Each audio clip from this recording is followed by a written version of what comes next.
I'm really excited to share with you today some insights from the research that I've done with two amazing coaches, colleagues and research partners, Dr. Rebecca Newton and Patrycja Sowa. Together, we've been working for a few years on this research into women's leadership and what helps women both reach senior leadership positions and then really thrive when they get there. And I'm really grateful to all of the support that Rebecca and Patrycja have shown and the hours that we've spent together, both interviewing women, looking at the research evidence, and really getting to the bottom of what really helps women to succeed in senior leadership. So with huge thanks to Rebecca and Patrycja, here's some insights from the research. 3 key insights from our research on women's leadership. First of all, the glass ceiling might look like it's broken. Women are no longer excluded explicitly from roles just on the basis of being women, but there are still many, many invisible barriers that we face on the way to and once in senior leadership. And those are commonly known now as second generation gender biases. So for example, one that really strikes me is the double bind. So this sense that to be a leader, you're expected to be strong and assertive, but to be a woman, you're expected to be soft and kind and nurturing. And so that when you behave in a strong and assertive way, you often get punished for it as a woman because you're going against the expectations that people have of how you should be. What those stereotypes say about how you should be behaving. So you're sort of really caught in a catch-22 there to meet expectations of leadership that are really male dominated and operate in environments like that, but also to be authentic in terms of your own style as a leader. In addition to all of those many invisible or less visible barriers that women face on the way to leadership, the women we interviewed also told us about really challenging roles that they'd taken on.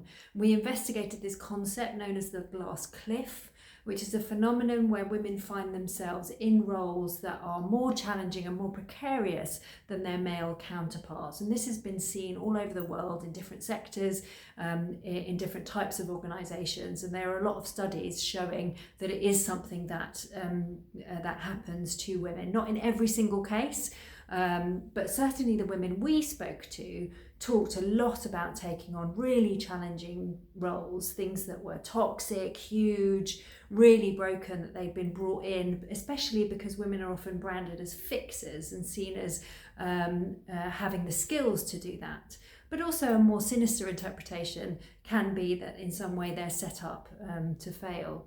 The women we spoke to talked about taking on those big roles, and some of them even said that they were drawn to them perhaps because they felt the need to prove themselves as a woman leader, that they could take on those really big and challenging jobs.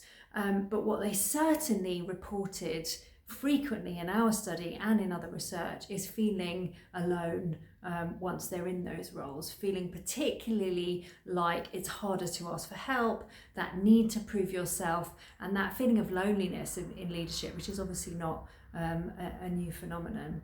So what did these women do? Well, what they often said to us in the research was, take time to think. That was the advice actually that they wanted to give to their younger selves and to other women coming up into leadership, was really take time to think, to take a step back, to have others hold up a mirror to you, and not just about the nuts and bolts of leadership or those sort of technical challenges of how to manage big problems and big teams, but that really reflective stuff about what kind of leader do I want to be? How do I want to show up here? And am I taking the time to step back and look at what I'm doing and how I'm operating and the kind of leadership identity that I'm trying to form? And particularly one that doesn't just push me into a stereotype of what's expected of me as a woman.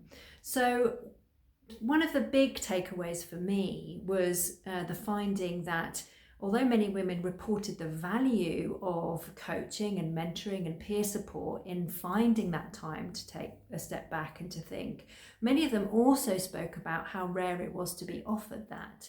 in part because coaching was seen as a kind of remedial intervention, that if you're good, you don't need it, that it's not something that you give to high-performing people or that you arrange for high-performing people.